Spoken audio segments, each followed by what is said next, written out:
Medidas en el decálogo hay 8 que coinciden exactamente, con lo cual, bienvenido sea, vamos a empezar por esas. Y luego hay 2 que tienen una pequeña diferencia. Una, la que tú señalabas, la disminución, la reducción del déficit presupuestario, los dos lo ponen en términos positivos, es decir, restablecer la estabilidad presupuestaria.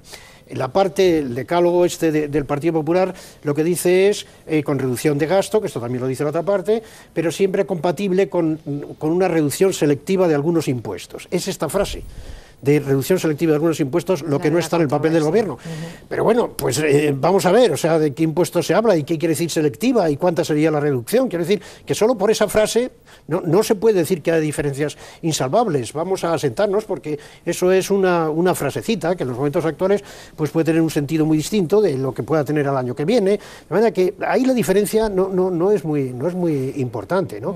Luego hay otro tema que es el de la reforma del mercado de trabajo, que sí que entramos ahora en eso también, donde tampoco he visto diferencias tan importantes, e insisto, y quedan después otras 8 puntos en los que es que no hay diferencia ninguna, pero ni una coma. Y aún así fueron incapaces de escenificar exactamente un acuerdo, igual, ¿no? y aún así parecen incapaces de sentarse. Os pregunto, por tanto, por esas medidas que tienen que ver con la reforma laboral, porque a esta conferencia de presidentes también fueron invitados por primera vez patronal y sindicatos. Se escenificó un poco también un primer ensayo de ese diálogo social que van a emprender en enero con el Gobierno para hablar de esa reforma laboral. Después de lo que se escuchó en el Senado, ¿qué posibilidades crees que hay en ese sentido hacia esa reforma? Aquí también hubo diferencias entre PP y PSOE.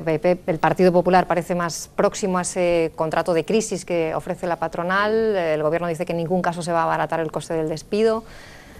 Bueno, yo confío, Mónica, que el desencuentro fundamentalmente político al que los sindicatos y la COE asistieron, casi diría algunos de ellos bastante estupefactos, no condicione un punto, digamos, de esperanza que había en la concertación, en la negociación entre los sindicatos y los empresarios, ¿no? Porque yo creo que si efectivamente a la clase política ahora mismo los ciudadanos la están evaluando regular, los sindicatos son conscientes, igual que la organización empresarial, de que se tienen que poner a trabajar. Yo creo que no deberíamos deducir de ese fracaso de la conferencia de presidentes el correspondiente a la negociación laboral. Me atrevería a decir incluso que no deberíamos perder un punto de esperanza para que a la vuelta de enero, cuando se le sigan viendo las orejas a un lobo del desempleo mucho más acentuado en nuestro país, unas agencias de rating dando guerra, etcétera, que nuevamente los 2 principales partidos políticos del país se traten de sentar y ponerse manos a la obra. El Gobierno haría mal en no recabar ese apoyo, por lo que comentábamos antes, porque se está gobernando, esto es un país plural, muy descentralizado. 2, porque efectivamente el horizonte temporal de las medidas que hay que adoptar pues exige no pensar solo en el muy corto plazo, sino en el medio plazo, ¿no?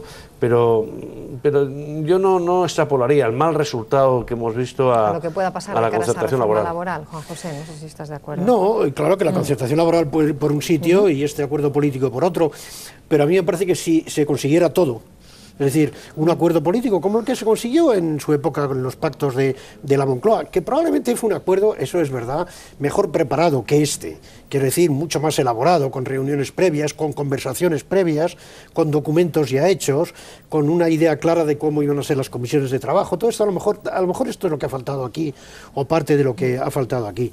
Y tampoco sé si debieran estar allí o no invitados en esta reunión los sindicatos y la patronal. Pero bueno, de cualquier manera, si se pudiera lograr todo, un acuerdo político por un lado y el acuerdo social por otro, o ambas cosas conjuntamente, sería mejor. Fíjate que aquí, de nuevo, ambas partes parecen, al menos en principio, muy cerca, porque las dos hablan de la necesidad de flexibilizar el mercado de trabajo. Ninguna de las dos está hablando, nunca se ha hablado de despido libre o de, sin más, abaratar el coste del despido para los que ya tienen adquirido ese derecho o algo de ese tipo. Aquí me parece que los 2 únicos puntos que no figuraban en el documento del Gobierno y que sí estaban en el decálogo del PP eran, por una parte, la posibilidad de reducción de las aportaciones a la seguridad social. Ahí ya se ve que el gobierno, igual que antes decía no reducción selectiva de impuestos, aquí dice no reducción a cotizaciones a la seguridad social. O sea que parece que el gobierno ahí parece encerrado en no reducir nada, ¿no?, en este sentido.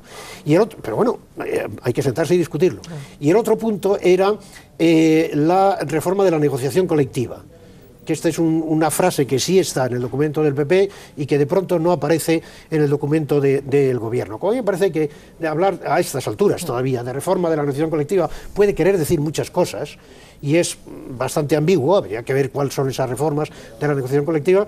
Pues yo creo que tiene sentido que se sienten, que hablen y que vean exactamente en qué consistan esas diferencias. De manera que a mí no me ha parecido que las discrepancias fueran tan fundamentales, tan de fondo. Si las dos partes, todos estamos de acuerdo en que la sangría del desempleo no puede continuar, en que hay que flexibilizar este mercado de trabajo. Primero, porque yo creo que es condición sine qua non para generar empleo, aunque no siempre hemos estado de acuerdo Emilio y yo en esto, pero segundo, aunque no lo estuviéramos, porque desde fuera, una y otra vez, todas las agencias de rating, todos los organismos multilaterales, a lo mejor todos ellos están equivocados, pero es como nos ven desde fuera y lo que desde fuera nos piden. Hombre, pues yo creo que por lo menos el decirles, bien, vamos a sentarnos a estudiar eso que ustedes dicen, eso sería positivo. Bueno, claro que sí. Os pregunto también por otra cuestión. Esa conferencia de presidentes autonómicos se ha celebrado en un momento delicado, en un contexto delicado. Hablábamos la semana pasada de esas agencias de calificación de rating a las que te referías ahora, Juan José, de ese informe de Standard & Poor's sobre España. Esta semana hemos tenido otro, de Moody's. Me gustaría preguntaros también por ello, porque nos sitúa a la cabeza de las economías avanzadas en cuanto a mayores riesgos financieros. Tiene en cuenta ese déficit público que tenemos, del que estábamos hablando, ese elevado paro del que también estábamos hablando y las perspectivas negativas para el año que viene, hace una combinación entre ambas y elabora una cosa que llama índice de miseria y nos deja en muy mal lugar. ¿Esto cómo lo debemos valorar? Bueno, con un poquito de distancia, en la elaboración de esos índices traídos un poco por los pelos, pues hay que tener, quiero decir, no son índices conceptualmente asentados, ¿no? Ese índice de miseria data de los 60, ¿no? De cuando Okun, que era un asesor económico del presidente Johnson, pues creó agregando inflación y desempleo. Y eso, sumaba inflación, no inflación y desempleo. Sí, no como aquí, el déficit presupuestario. Por eso digo, cuidado, porque el Misery Index, que luego le sirvió a Robert Barro para analizar cuál era el desempeño de todos los presidentes de los Estados Unidos, e incluso aquí en España se hizo un análisis de ese tipo, etcétera, lo que agregaba era paro e inflación, que intuitivamente parece más sensato a la hora de hablar de Misery Index. Ahora se dice, no, vamos a sumar paro y déficit público. Podríamos crear un índice propio, el índice de economía a fondo, si te parece, y que sumara deuda pública y inflación, que probablemente no tendría menor significación que el que acaba de difundir Moody's, y situaría a España en una posición, bueno, a la cabeza probablemente de economías avanzadas. Por lo tanto, cuidado con el manejo de índices. Según ese índice, Estados Unidos estaría en una situación muy peligrosa.